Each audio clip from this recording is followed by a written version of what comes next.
Hey everyone, welcome to Homegrown. This is our resource for small groups and small group leaders here at South Lansing Christian Church. And today we're going to be talking about two things that can help your small group discussions go farther. And this is specifically in connection to our new method of leading discussions. And so here are the two things.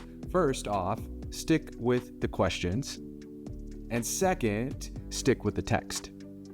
So when it comes to that first part, I know the hesitancy, or maybe it's the temptation or the fear, is that the three questions: what does this teach us about God? What does this teach us about people? And how can I live this out? That those won't provide enough discussion.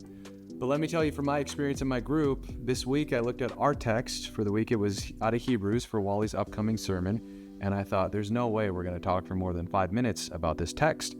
45 minutes later, Jamie and I had to wrap up discussion and wind it down because we were running out of time.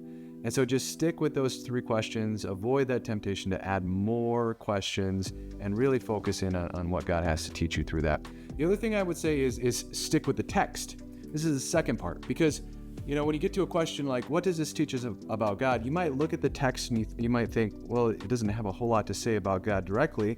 And you might be hesitated, or you might be tempted to pull in some ideas from elsewhere in the Bible, from maybe the book of Proverbs or Psalms or one of the Gospels. But what we're really asking you to do is to think critically about the specific text assigned for that week.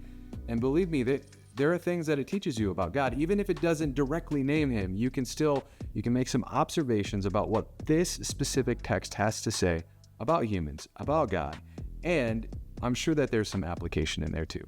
And so those are the two things. Stick with the questions and stick with the text. One more bonus thing to talk about real quick for our group leaders here at South is that we have the questions here in our app, right? We have the text for every week, and I think the order has been a little confusing. And so if you go in the app and you click on this week, it'll say week of May 18, which is this week. And then you'll see 2 Corinthians. And some of you are wondering when you should be talking about this 2 Corinthians passage. Well, you should always be having group discussion before the sermon is preached on that text. That's really all you need to know. So if you're discussing a text, you shouldn't have heard a sermon on it yet. You should discuss it first, and then the sermon will be that coming Sunday. So that's pretty much it for this week. Be on the lookout if you're a group leader here at South for a text or a call from me. I want to sit down and buy you a meal and talk about how things are going in your group. And until next time, I'll see you then.